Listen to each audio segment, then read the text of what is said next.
Bismillahirrahmanirrahim. Assalamualaikum warahmatullahi wabarakatuh. Tahu kan tuan-tuan, jin pun ada banyak mazhab.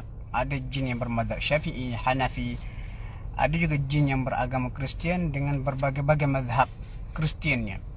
Alhamdulillah, pagi ini kita bertemu lagi, pagi yang ke-29 Ramadan, dan insya-Allah saya sekarang ni berada dekat RNR Temerloh. Nak balik raya ke apa ni. InsyaAllah pagi ni saya akan buat sinopsis juzuk yang ke-29, sempena hari yang ke-29 Ramadan. Surah juzuk yang ke-29 ada beberapa surah, iaitu surah Al-Mulk. Al-Mulk masuk kerajaan. Sebab apa? Di awal surah Al-Mulk Allah Ta'ala kata pada tangannya segala kekuasaan. Dan antara yang menarik dalam surah Al-Mulk, Allah Ta'ala suruh kita ulang pandang ke langit pada ayat ke-3 dan juga 4 untuk mencari kecacatan pada ciptaan Tuhan, dan pasti kita tidak akan bertemu. Dan ada yang mengatakan ayat ini ulang pandang merujuk kepada prinsip research. Dalam kajian kita ulang buat kajian sehingga kita mencari jawapan yang meyakinkan. Juga dalam ayat-ayat di awal surah Al-Mulk ini Allah Ta'ala sebut bagaimana neraka menjerit kerana terlampau marah kepada ahli neraka yang dicampakkan ke dalam mereka. Dan disebut juga bagaimana dalam neraka besok, katanya ahli neraka apa? Dia kata ayat ke-10 tu, wa qalu law kunna nasma', kalaulah kami dengar, wa naqil, dan kami berfikir, tak adalah kami dalam neraka. Jadi tuan-tuan, fikir sekarang, bertindak sekarang, jangan menyesal kemudian hari. Dan dalam di akhir surah Al-Mulk ini juga Allah Ta'ala cerita kuasa dia untuk menarik kembali air yang diberikan kepada manusia. Sebab tu kita kalau dikurniakan air, pergi ke apa-apa semua sekali, jangan kita sombong, kedekut, bakhil. Sebab kalau Allah Ta'ala nak, dia boleh tarik air tu. Seterusnya surah yang kedua, surah Al-Qalam. Qalam ni kenapa dia muka Al-Qalam? Qalam tu pena, sebab Allah Ta'ala bersumpah di awal surah ini dengan qalam ataupun pena. Dan qalam ini antara makhluk yang awan dicipta. Selepas ia dicipta, Allah Ta'ala suruh dia tulis takdir yang akan berlaku di dunia. Dan dalam surah Al-Qalam ni antara yang menariknya, kita boleh perhati bagaimana Allah Ta'ala mencela seorang lelaki Quraisy yang kalau kita baca tafsir dikatakan lelaki ini adalah Al-Walid bin Mughirah. Dan Walid bin Mughirah ini Allah Ta'ala sebut ayat ke-16, dia kata sanasimuhu 'alal khurtum, kami akan letak tanda atas batang hidung ataupun belalai dia. Ini satu celaan. Dan dikatakan kenapa dia kata ada tanda atas hidung dia, ketika perang Badar, masa mayat dia ditemui, hidung dia memang putus, dipotong oleh tentera muslimin. Dan dalam surah ini juga Allah Ta'ala cerita mengenai satu petani, pemilik kebun di sebuah negeri, yang mereka cuba untuk mengelak daripada memetik hasil pada waktu biasa, nak mengelak daripada orang miskin yang mungkin menunggu untuk minta sedekah. Lalu Allah Ta'ala musnahkan kebun mereka. Dan ini antara sebab kenapa, kerana mereka tidak menyebut insya-Allah ketika nak petik hasil. Kemudian surah berikut, surah Al-Haqqah. Al-Haqqah ini tanda nama lain bagi kiamat, maksud hari yang pasti akan berlaku. Dan surah Al-Haqqah ini Allah Ta'ala cerita peristiwa kiamat lah. Antara contohnya, orang diberi amalan kitab tangan kanan dan juga tangan kiri.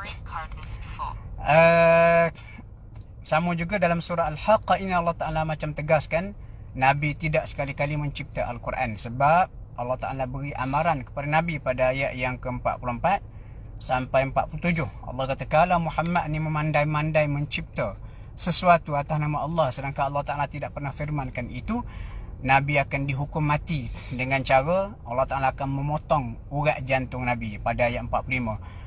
Ayat 46, thumma laqata'na minhul watin, dan Rasulullah sampai ke akhir hayat baginda tidak meninggal dunia kerana dipotong urat jantung. Itu antara tanda kebenaran apa yang dibawa oleh baginda.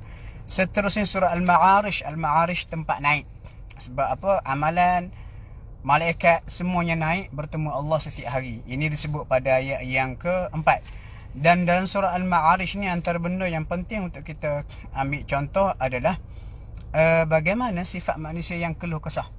Dan ada beberapa perkara yang boleh mengelakkan manusia daripada tidak keluh kesah ini, ialah antara contohnya orang yang semayang. Sebab tu orang yang menghadapi masalah pemikiran, psikologi, psikiatris dan sebagainya, untuk menenangkan jiwa berdasarkan ayat-ayat ni, daripada ayat yang ke-19 sampailah kepada ayat yang ke 34 Allah Ta'ala beri beberapa panduan nak mengelakkan keluh kesah, resah dan sebagainya, seperti semayang, bayar zakat, beriman kepada hari akhirat dan sebagainya. Begitu juga seterusnya surah Nuh. Ini cerita Nabi Nuh daripada awal sampai ke hujung. Dan antara yang menarik ini bagaimana di hujung surah Nuh ni Nabi Nuh alaihi salam berdoa kemusnahan kepada kaum dia yang sudah tidak ada harapan untuk beriman kepada Allah. Kemudian surah Al-Jin, ini yang saya sebutkan tadi. Surah Al-Jin ni Allah Ta'ala turunkan secara lengkap menceritakan mengenai perihal jin. Tuan-tuan, kita jin ni antara perkara ghaib yang kita tak mungkin tahu melainkan melalui panduan wahyu. Sebab tu bila kita nak berbicara mengenai jin, pastikan sumber dalilnya jelas, sahih daripada Al-Quran dan juga hadis. Dan surah Al-Jin Allah Ta'ala cerita bagaimana jin beriman kepada Rasulullah setelah kumpulan pertama jin mendengar bacaan Al-Quran yang dibacakan oleh Nabi. Dan dalam surah ini kita boleh perhati sini bagaimana jin ni cerita dahulunya sebelum kebangkitan Rasulullah mereka biasa naik ke langit mencuri berita langit.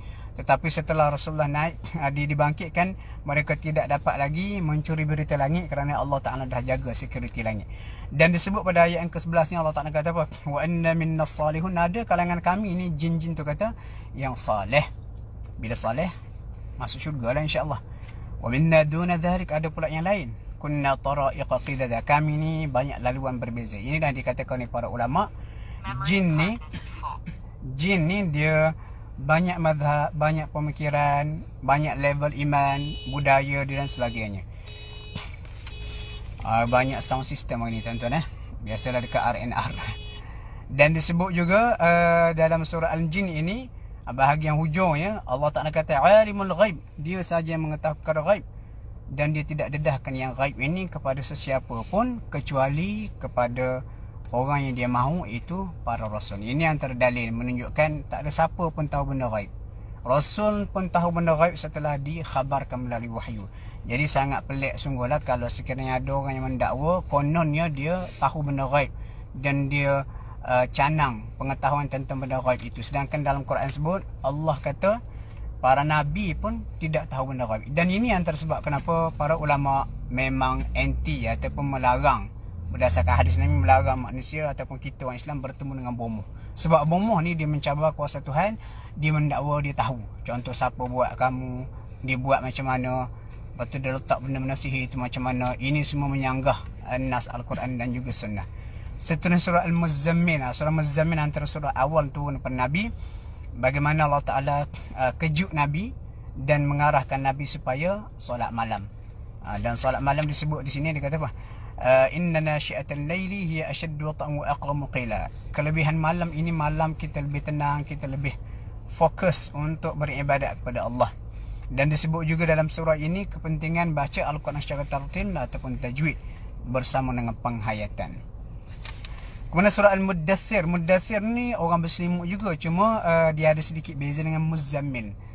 Muzzammil tadi Allah Ta'ala kejut ataupun gerak Rasulullah untuk solat malam. Tetapi Muddathir Rasulullah ditegaskan supaya bangun memberi peringatan. Tuan-tuan, bila Nabi dilantik sebagai Nabi itu pada surah Al-Alaq, Iqra' bismi rabbikal ladzi khalaq, dilantik sebagai Nabi. Bila pula Rasulullah dilantik sebagai Rasul? Apabila surah Al-Muddathir turun, Allah kata ya ayyuhal muddathir, wahai orang berselimut, qum, bangun, fa'anzir, maka berikanlah peringatan. Jadi bila turun ayat fa'anzir, itu menunjukkan Nabi dah bertanggungjawab untuk memberi peringatan, dan itulah saat baginda dilantik sebagai Rasul.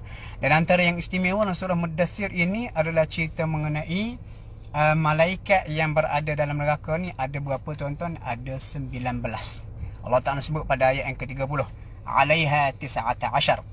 Dalam neraka tu ada 19 malaikat. Dan ini sebenarnya menjadi satu ujian kepada musyrikin Quraisy. Mereka rasa pelik, kenapa 19? Sedangkan angka 19 yang sangat unik ini bila dengar oleh ahli kitab, mereka terkejut dan ia menjadi sebab mereka beriman kepada Al-Quran. Sebab benda sama disebut dalam kitab Taurat.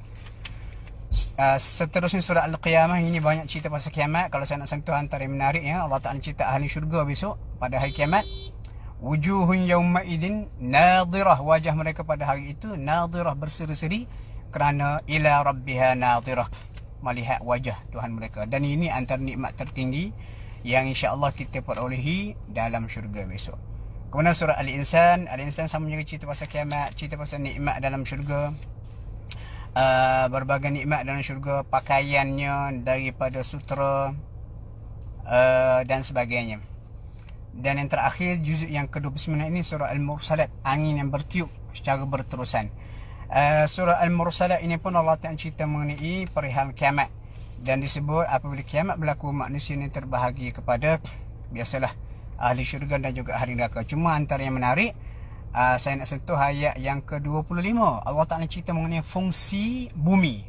Allah kata, alam naj'alil arda kifata, bukankah kami jadikan bumi ini sebagai tempat simpanan, ahya'a yang hidup, wa amwata dan juga yang mati. Tempat simpanan macam mana? Untuk orang hidup atas muka bumi, mana orang mati tempat simpanan dalam bumi. Unik sungguh ayat ni tuan-tuan. Kenapa para ulama membincangkan, kalau orang mencuri atas bumi ditangkap, sabit kesalahan, potong tangan, guna ayat hudud surah Al-Ma'idah.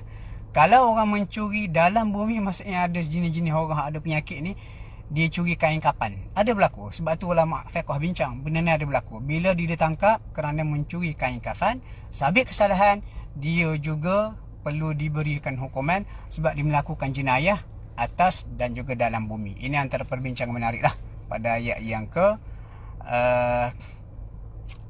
ke-25 dan juga 26. Dan banyak lagi tuan-tuan. Saya kira cukup untuk pagi ni sinopsis. Mudah-mudahan ia akan memberi semangat untuk kita untuk tadabbur Al-Quran. Dan insya-Allah saya akan khatamkan sinopsis Al-Quran yang kita mula daripada awal Ramadan hari itu dengan berakhirnya Ramadan besok. Mudah-mudahan kita dapat manfaat. Assalamualaikum warahmatullahi wabarakatuh.